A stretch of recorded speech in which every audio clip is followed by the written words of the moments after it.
అండి తమ్నైల్ చూసారు కదా, ఆశ్చర్యపోయారా? నిజంగానే విశాఖపట్నంలో కాశీపట్నం ఉందండి. ఎక్కడ ఉంది అనుకుంటున్నారా? మన వైజాగ్ నుండి అరకు వెళ్లే రోడ్ లో ఈ కాశీపట్నం ఉంది. అయితే చాలా మందికి తెలియకపోవచ్చు, నేను కూడా అనుకోకుండా నా బర్త్డే రోజు విజిట్ చేయడం జరిగింది నా ఫ్యామిలీతో.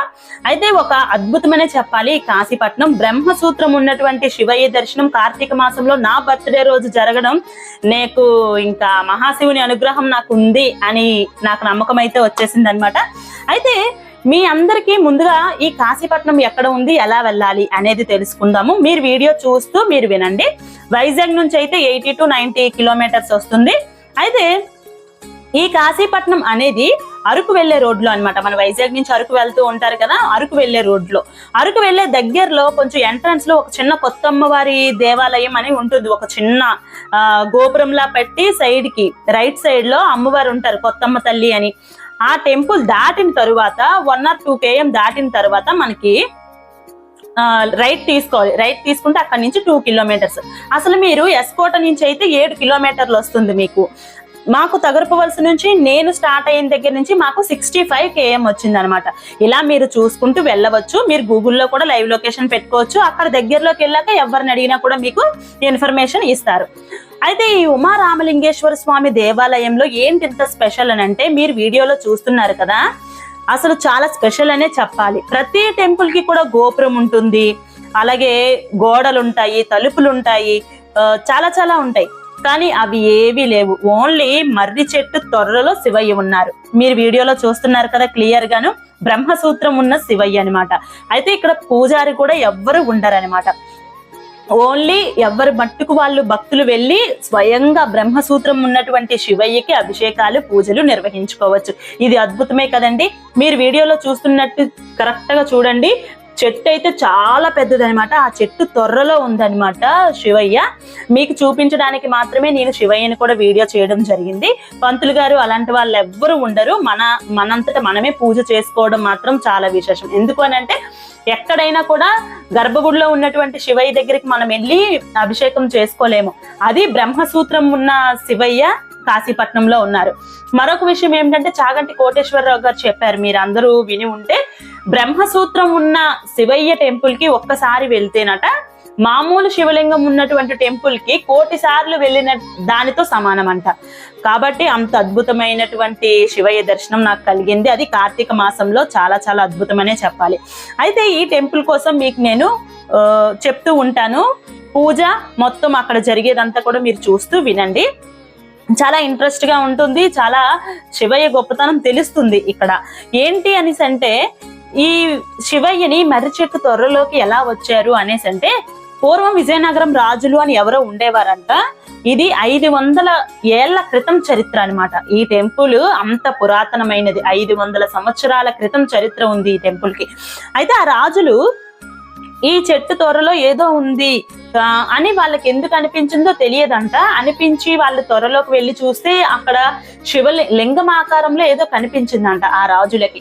కనబడగానే ఇక్కడ శివయ్య ఉన్నారు, మహాశివుణ్ణి ప్రతిష్ఠించాలి అనే ఉద్దేశంతో 500 సంవత్సరాల క్రితమే బ్రహ్మసూత్రం ఉన్నటువంటి శివలింగాన్ని తీసుకొచ్చి అక్కడ ప్రాణ ప్రతిష్ఠ చేశారు ఆ రాజులు. అంటే చూడండి ఎంత అద్భుతమో. ఇప్పుడు మన అందరం కూడా టెంపుల్స్ కట్టడము, శివలింగాలను పెట్టడం చూస్తున్నాం.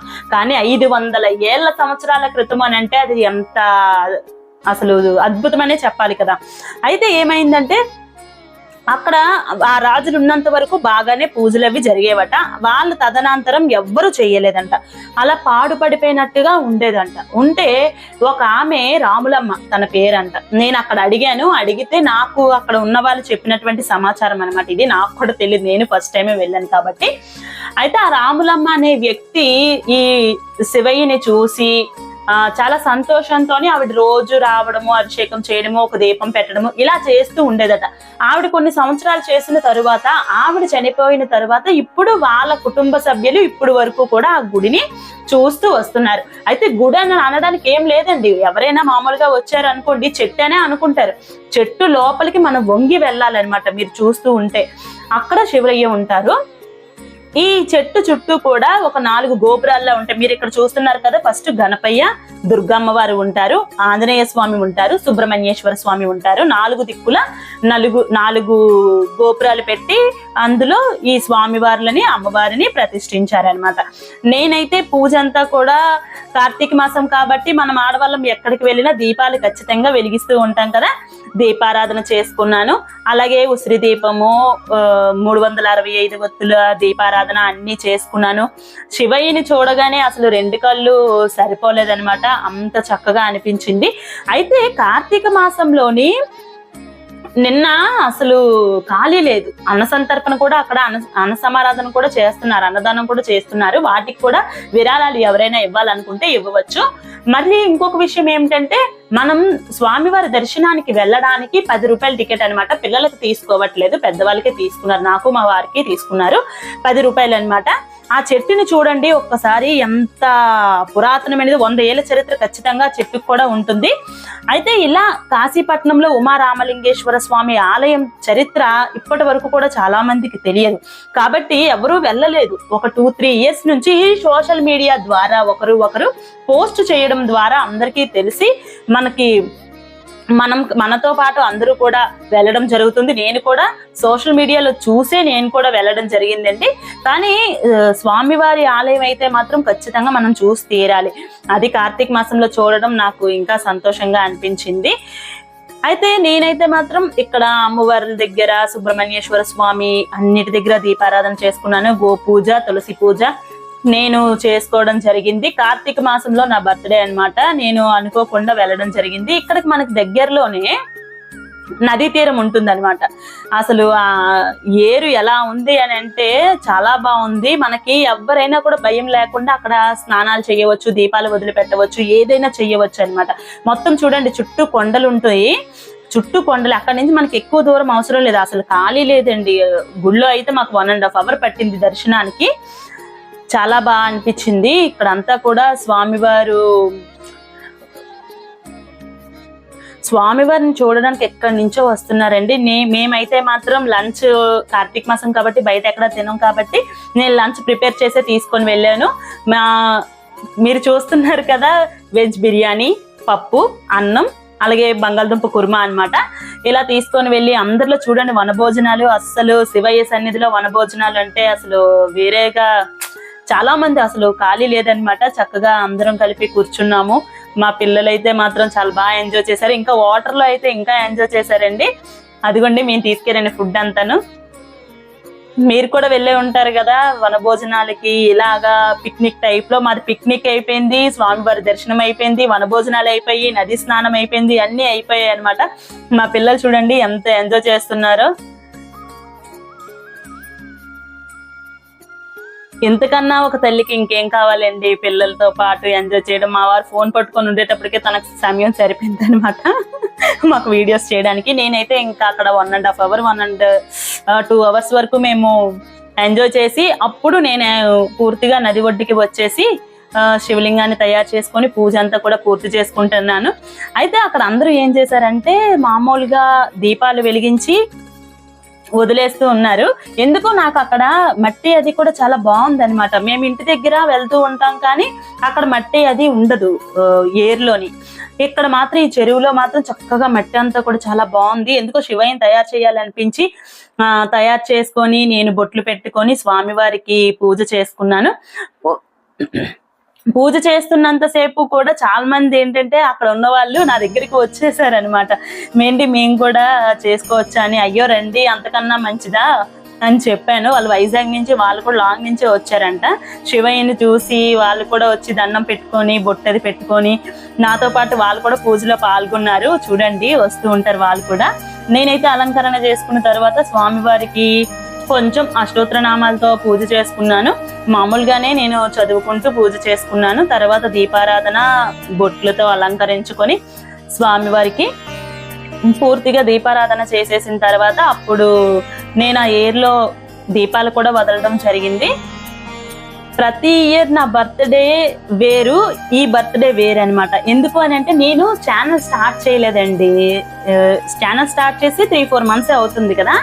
ఈ 3-4 months లోనే నా బర్త్డేకి వ్లాగ్ చేయడం, ఆ వ్లాగ్ మొత్తం గుర్తుండడం, ఎప్పటికీ ఇంకెలా గుర్తుండిపోతుంది. ఎప్పటికీ మన దగ్గర ఈ వీడియో రూపంలో ఆ అపురూపమైనటువంటి క్షణాలు, ఎంజాయ్ చేసినటువంటి పిల్లల దగ్గర మొత్తం అంతా కూడా ఆ మూమెంట్స్ అన్ని కూడా మనకు ఒక మెమొరీలా ఉంటాయి అన్నమాట. మెమొరీస్ అన్ని అయితే నేను ఛానల్ స్టార్ట్ చేసిన తర్వాత వచ్చినటువంటి బర్త్డే ప్లస్ నేను బ్రహ్మసూత్రం ఉన్నటువంటి శివయ్య దగ్గరికి దర్శనం చేసుకోవడం, స్వయంగా మనం అన్ని మన చేతులతో చేసుకోవడం చాలా అద్భుతంగా అనిపించాయి అనమాట. ప్రతి ఇయర్ ఏమిటంటే ఏదో గుడికి వెళ్ళామా, ఇంకెక్కడికో వెళ్ళామా అలా అనమాట. లాస్ట్ ఇయర్ కూడా మేము అరుణాచలంలో ఉన్నాం అనమాట. ఆ ఇయర్ కూడా మెమొరీ. కాకపోతే ఏంటంటే అప్పటికి నేను ఛానల్ పెట్టలేదు, నదిలో స్నానాలు ఇలా పూజలు అంతా కూడా పూర్తి చేసుకున్నాను. మీరు కూడా ఎలా చేసుకుంటున్నారు అసలు కార్తీక మాసంలో అనేది కామెంట్ సెక్షన్ లో అడగండి, చెప్పండి.